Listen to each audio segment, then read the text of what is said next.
Hey everyone, welcome to my studio. This week I want to finish working on the background of this dragonfly. I'm not sure if I'll actually finish it, but that's what I'll be moving towards. It's lighter around the dragonfly, and then it's going to get, the glass will get darker as it comes down in here. I'm cutting down a variety of glass for use in the background of my dragonfly, and I'll be doing it without a straight edge or anything, just by hand, so that I have a variety of widths to use, because I'm going to be doing it in a crazy paving manner. And then I also want to point out that I'm trying to select the lighter portions of the glass because I want to create a gradation that goes from light to dark. And this part seems to be light. I might be using some of the back too. And then last of all, when you go to score glass, you want to look at both sides and score on the side that has the least amount of texture. So this side's smoother, and so that is the side that I score. That's it.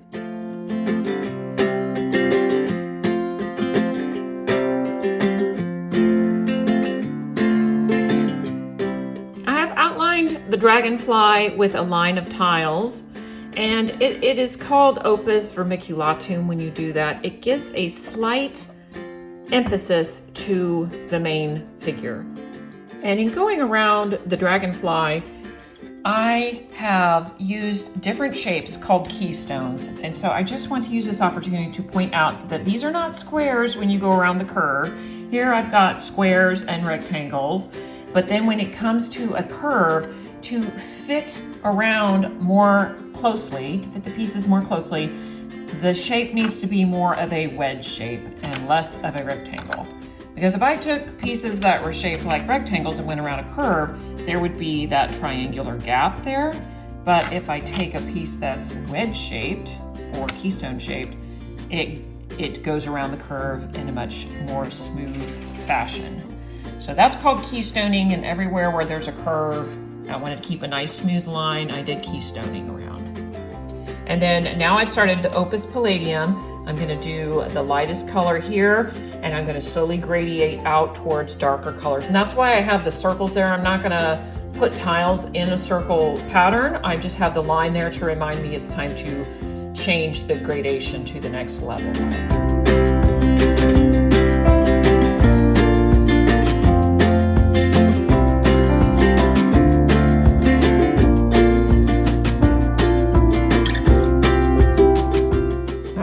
My tip of the day is for use with silicone or any type of tube like this. When you get down to the bottom, if you have one of these tools, which is used to squeeze toothpaste out, you can slip it on and get the last bit of adhesive out without having to strain your hand too much. That's it.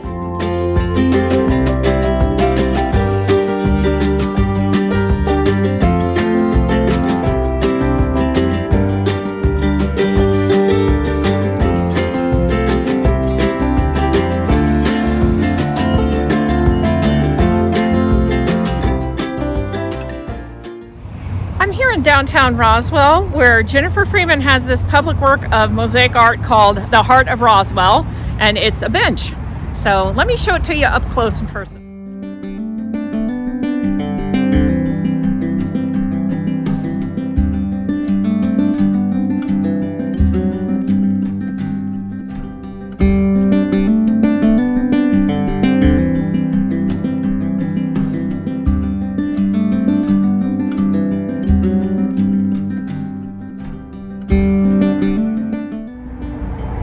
This is the inside of the heart.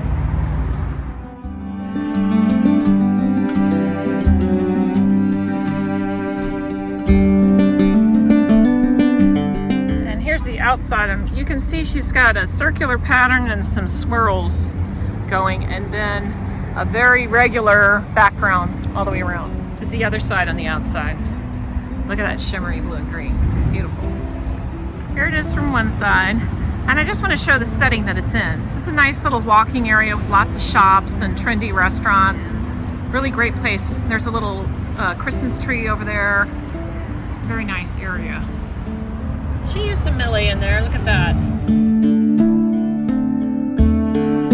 think it's kind of of interesting how she has the design coming around the corner here with the circle there and another circle here coming around the corner, just for continuity, and the swirl coming around the bend there and there. Jennifer was kind enough to answer some questions I had. She said that the bench was completed in 2017 and she was able to make it on mesh in her studio with stained glass in sections. She had somebody help build it with a metal frame covered by a waterproof material, which she was then able to add her sections of stained glass mosaic to in her studio. Once it was completed in her studio, she had to have professional movers move it on site where the bench was added and then tiled over. Now I'm here just a block or two away from Jennifer's piece in downtown Roswell.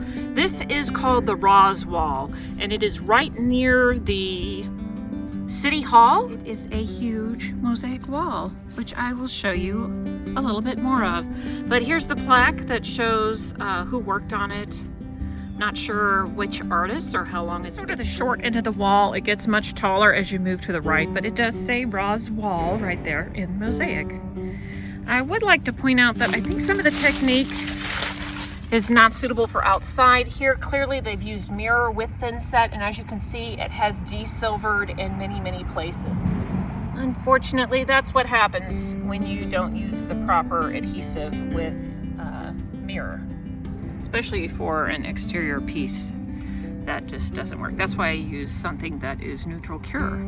These little heads, though, are so fascinating. I love them. I didn't notice until I got home and was watching this that there's a hand right there, right hand and a left hand. Cool. Cat. So you can see that some of this is broken plates and some of it is handmade pieces of ceramics. Plates, but clearly the butterflies were handmade.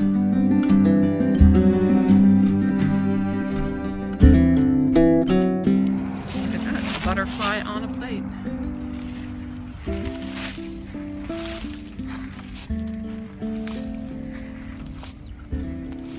It's sort of charming. You can see, you know, as a community mosaic, how big the spacing is between these pieces. Quite far.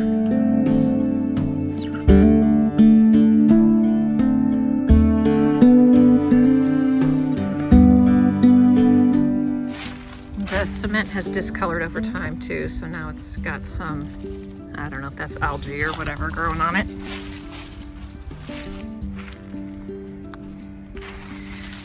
The mirror is still pretty reflective, even though it's desilvered quite a bit. Look at that. Up close. There's my leg.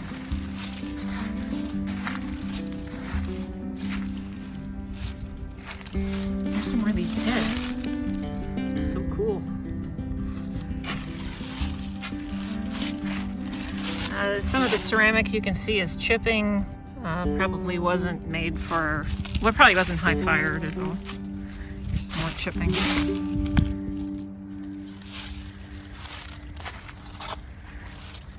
Here's a big old round with a bunch of heads. So cool. And now we're getting down to the end. That's it. I don't know if this part also had mosaic and it was removed, or if they just stopped right here, but it's quite long. There it is. I did want to step back slightly just so you could kind of get some of the overall design. You can see, just because of the scale of it, that some of these bigger things make it more readable from a distance, and the detail you really don't see until you get up close. It's too bad about the mirror desilvering, because they've used quite a bit of it. Look at this handle sticking out. That's pretty cool. Quite a few. Here's another one. Just looking down, I see a few things sticking out I didn't see before. I'll see cup handle. You can see we've got Virginia creeper. Favor, pull that off. This is the view from across the street. There's some type of construction going on behind the wall there. just so you could get an overall view of what it looks like.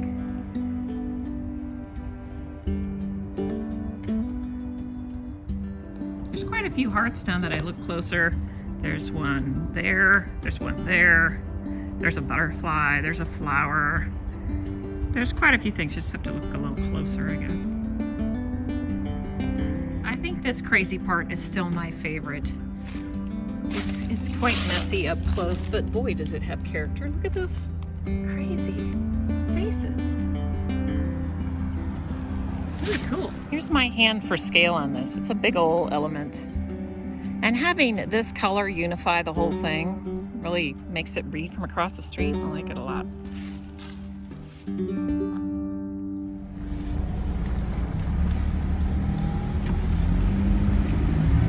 Roz Wall. Dragonfly is coming along nicely, and you can see my reference line here, the circle, the outer circle, continues all the way around. So I will continue this palette within this circle up here before I start to move to a darker palette. And my number one tool that I use for blending the colors, I am about to reveal. Are you ready for me to reveal the tool? Well, this is what I do when I want to blend the colors. I squint. Everybody has eyes that they can squint with, and squinting really, really does help me to blend the colors. So squint away.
Area like this, I will cut several pieces in the same color.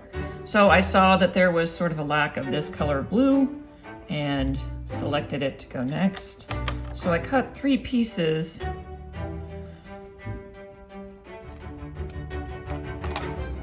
to fill in.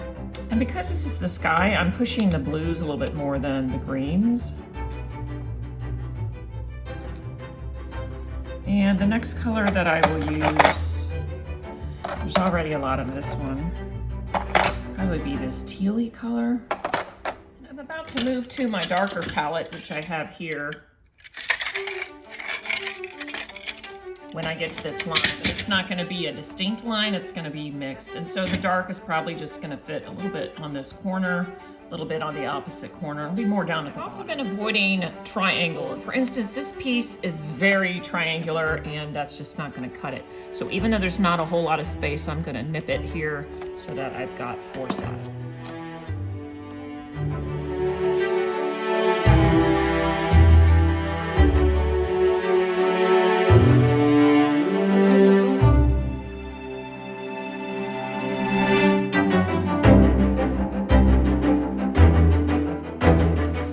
Glass from my darker palette is the same as my lighter palette. It's just a darker part of the same glass.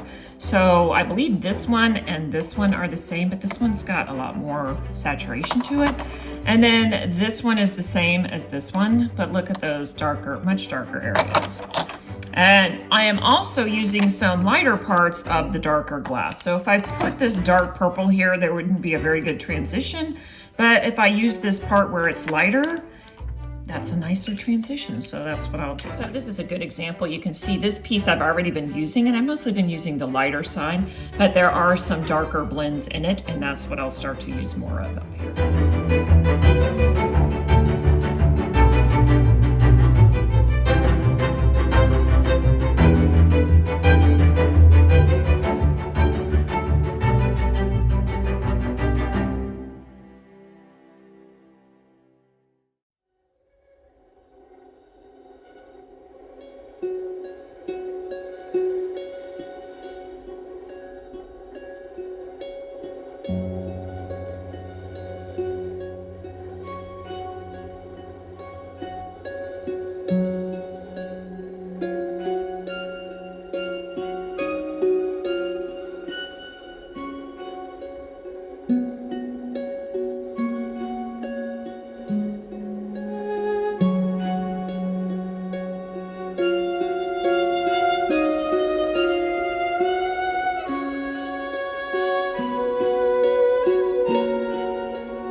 night for a little bit, I was playing around with having some grassy type pieces at the bottom instead of just having this same background.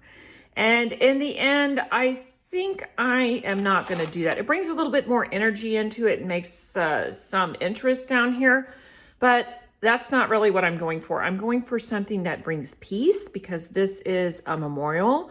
And so this just, it's too much. I want it to be more of the same, just gradually changing to a darker colors and not having so many sharp shards full of energy. I want it to be more calming and peaceful with this type background. So I'm going to scrap that.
Well, I got pretty far, but didn't quite finish. To pick it up next week. That's putting it together. Thanks for watching. See you next time.